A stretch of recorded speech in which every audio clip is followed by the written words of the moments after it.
In this edition of the Bucks Minutecast, your Tampa Bay Buccaneers take down the Seahawks in Germany. Let's talk about that game next on this edition of the Bucks Minutecast. Minutecast Media. 10,000!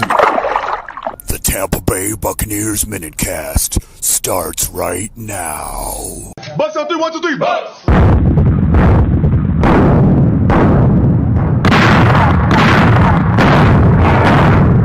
This is the Tampa Bay Buccaneers Minutecast.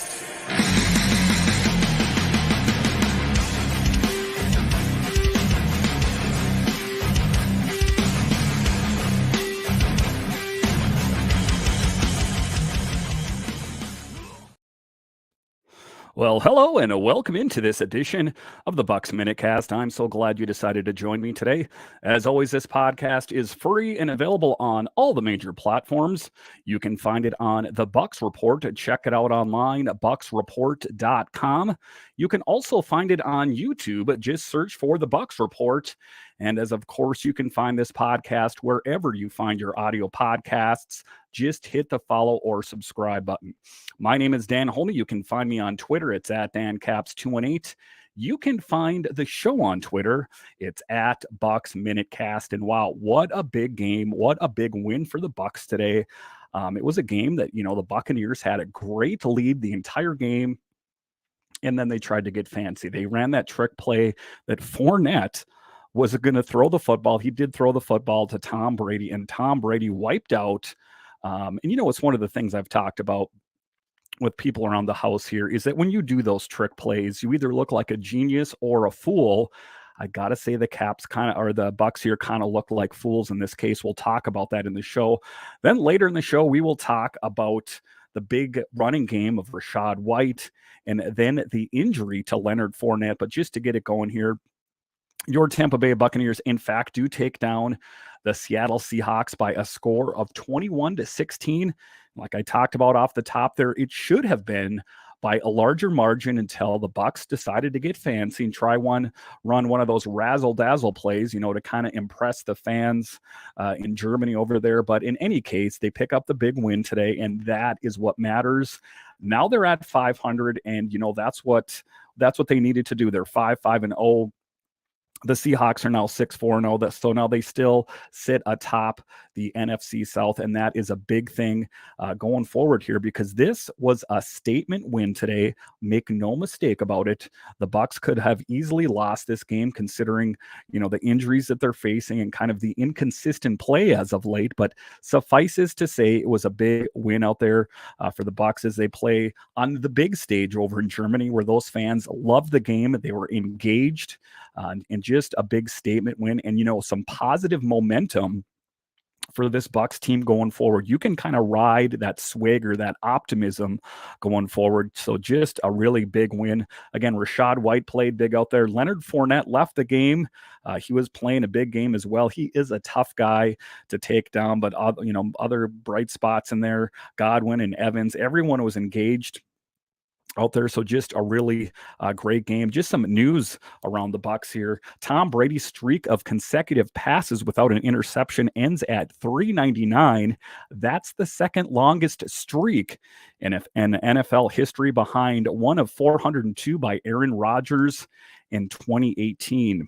Rookie Rachaad White now has his first career 100-yard rushing game, and wow, what a bright spot he has been on this Bucks team. I do see, bigger and better things for him in years to come. I guess the future of Leonard Fournette on this Bucks team is a bit in question, so it is good to have that depth with these younger guys. And Rachaad White is a very studious guy of his position. As Tom Brady said, he carries around a notebook. He did in the summer in the OTAs, taking notes on the way he should do things. And like I say, just a really bright spot on this Bucks team to see him get some good runs out there. Head coach Todd Bowles said it felt great to run the ball well. Bowles called Tavish White slippery and said it always seemed like he was always falling forward. And, it was a tough game in certain regards, but the Bucks found a way to overcome. Todd Bowles called the German crowd electric. He also could tell there were a lot of Seahawk fans in the arena. And I would be willing to wager that it was a lot of fans from over in Europe at the games. I'm sure that there were some fans from the U.S. that sprinkled over there as well, but just a great way to grow the brand of the NFL around the globe. And in Europe, like I talked about in my other podcast, the Bucks Report podcast, this is a growing brand around the country, around the world, in Europe in particular, outside the United States. So I know it kind of seems like an out of the box thing to say, and maybe it's crazy way of thinking, but do you think it would be possible at some point for there to be an NFL football team over in Europe, like say London, for example, or Munich, Germany, something like that? It is a growing brand. And, some people are like, are you crazy? There's no way that logistically would work. Listen, football teams have a ton of money. The owners have a ton of money. If there is the interest, if there is that rabid fan base over in Europe for football, it only seems like a no-brainer for me to try to grow the brand over there. Could you imagine if there was a London NFL football team? It might seem like a crazy idea, but for me, I think that in the future, you never know. Some people say it's the National Football League. That doesn't make sense. Well, it's also called the World Series in baseball, and all the world isn't involved. So I think that, it is kind of an out there thought, maybe a little bit into the weeds, but I do think based on the love of the NFL over in Europe, I think it seems like a great idea at some point. Todd Bull says Leonard Fournette has a hip pointer and will be evaluated further. I have no idea what a hip pointer is, but it doesn't sound like a good thing. Julio Jones, who scored the NFL's first ever regular season touchdown in Germany, says today's game was a full team win. Also loved the crowd, saying there was never a dull moment. And wow, what a stadium that was. It kind of, makes all the stadiums in America look weak in comparison, all the lighting on the outside and just the way it was done up. Very impressed. It was a great stadium from the looks on television. So a good thing for maybe the Bucks and the NFL to visit in the future. Tom Brady says today was one of the great football experiences he's ever had. And, one of the things that Tom Brady said was that, he doesn't remember everything. He doesn't remember all the big plays or touchdowns in the NFL. But one of the things he does remember are these games overseas. So you got to think that, this is going to be one of those games that he remembers forever, a game in Germany where the fans were just electric and totally engaged with what was going on.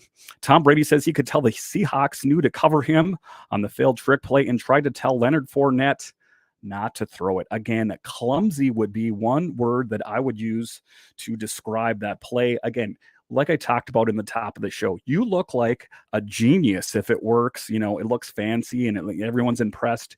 You look a bit foolish if it doesn't work. And the throw from Leonard Fournette to Tom Brady was clumsy. The throw itself was clumsy, and Tom Brady sliding. I don't know if he was wearing the wrong cleats or it was a bad field in that spot, but just totally wiped out. It kind of looked foolish, and the interception kind of gave the Seahawks a bit of momentum. But in any case, I don't want to dwell on the negative. The Bucks pick up a big W here. All right, so after the break here, we will continue to break down the game. What a big momentum shift and a big thing for the Buccaneers as they hope to keep riding this wave of momentum forward as they make a big push for the playoffs. We'll talk about that after the break here. What do they have to do to finish atop of the NFC South? A pretty deplorable division, if you ask me, but the Bucs have still got to stay on their toes if they want to continue to make progress. We'll talk about that after the break. It's never too early to play holiday music, and it's never too early to start thinking about gifts. Whether it's for a friend or the friends in your pants, you can make this season to be jolly with Manscaped. Do your little drummer boy a favor and use the Lawnmower 4.0 to avoid another silent night in the bedroom. Then add in Manscaped's top-of-the-line shower products to have the people thinking, all I want for Christmas is you. Santa cares about his sack, and so should you. Look nice when you get naughty by going to Manscaped.com and use promo code MINUTECAST for free shipping and 20% off. The Manscaped Platinum Package 4.0 is the one-stop shop for the man who deserves it all. It has everything needed to help you deck the halls from the face to the balls just in time for the mistletoe season. The Platinum Package has each product for the best-selling Performance Package Plus Ultra Premium Body Wash, Ultra Premium 2-in-1 Shampoo Plus Conditioner, and Ultra Premium Deodorant. It's the best way to smell fresh from the Santa hat to your candy cane. The Lawnmower 4.0 body trimmer and Weed Whacker nose and ear trimmer feature proprietary advanced skin-safe technology to protect your delicate presence. Both are waterproof, so there's no issue clearing the snow out of your driveway. Get 20% off and free shipping with promo code MINUTECAST at manscaped.com. That's 20% off with free shipping at manscaped.com when you use promo code MINUTECAST. Manscaped, get your jingle balls ready for the holidays. All right, and welcome back into this edition of the Bucs Minutecast. I'm so glad you decided to join me today. There was some somber and sad news around the Bucs as we learned that Devin White's father had passed away. Devin White said he thought of his pops after one of his 2 sacks and pointed to the sky as a tribute. He told teammates he was going to end the streak of no turnovers, and he stripped Geno Smith of the ball on the first sack. The fumble was recovered by Anthony Nelson. And, big ups for Devin White for even playing in this game after he found out that his father had passed away just a few days before. And, our thoughts and prayers go out to him. That is a tough thing to go through, as I have lost one of my parents myself. And it's one of the things that, you can't really rally from that easy. It's one thing to lose someone else, but when it's your parents, that really hits home. Devin White said it was very hard to play Sunday after learning his dad died Thursday, just hours before he had got on the plane to Germany. But, that was one of the things that I had mentioned, was that I thought that he was going to be lit up. And, they always say that they're doing it for their parents or their loved one that passed away. So big on Devin White for stepping up, playing a great game. And I know that his dad would be very happy with the play. So just going over the game here a little bit more.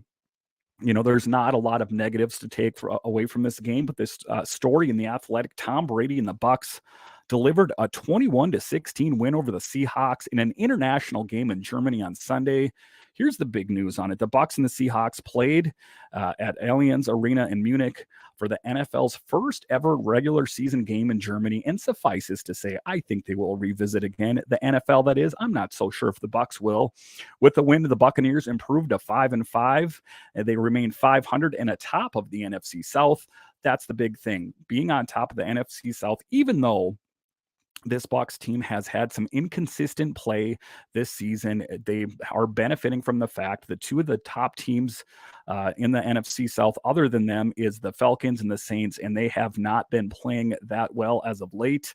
Tampa Bay snapped Seattle's win streak after the Seahawks 6-4 entered Sunday's game with 4 straight victories. So again, a statement win for the Buccaneers.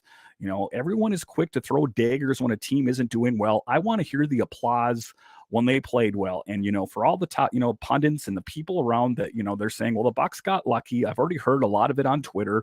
This Bucs team got lucky. Again, there's no luck here. They won in convincing fashion.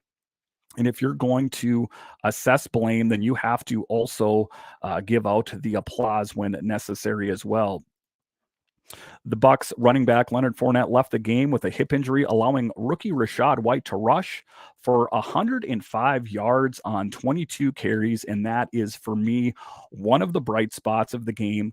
Rachaad White continues to get better and better and better, and one of the things I talked about in the last podcast, how he even had to console Leonard Fournette, the rookie consoling the veteran football player because Leonard Fournette was not getting as much action. So now, depending on the severity of Fournette's injury, this is a prime opportunity for Rachaad White and Keyshawn Vaughn, for that matter, to solidify their spot as the number 1 and number 2, or whatever the case may be. Maybe Keyshawn Vaughn can rise up and be one of the top running backs on the team as well. But and a lot of times in these cases, a player they end up getting their big break based on injury. And if Leonard Fournette does miss any time, that would be a great opportunity for Rachaad White and Keyshawn Vaughn to make inroads to, get more playing time on this team, because we saw that last year with Leonard Fournette injured.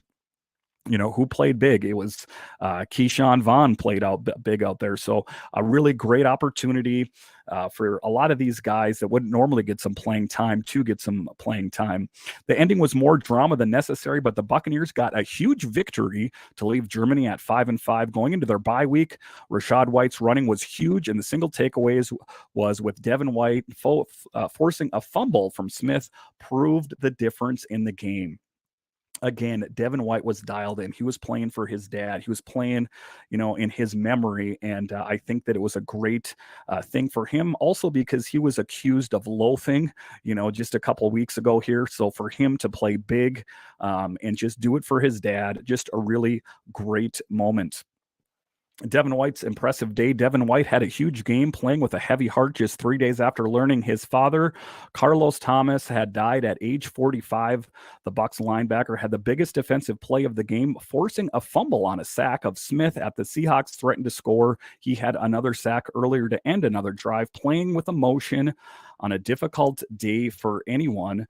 And, like I talked about, it's not every time that you see a guy that loses someone like their father or their mother, be ready to play in a game. I know when I lost my mom, I was rattled for a long period of time. It was 5 years ago, and I still haven't totally got over it. It's something that kind of washes over you in waves. So the thing of it is for Devin White to be able to be strong enough to play in a situation like that, hats off to him.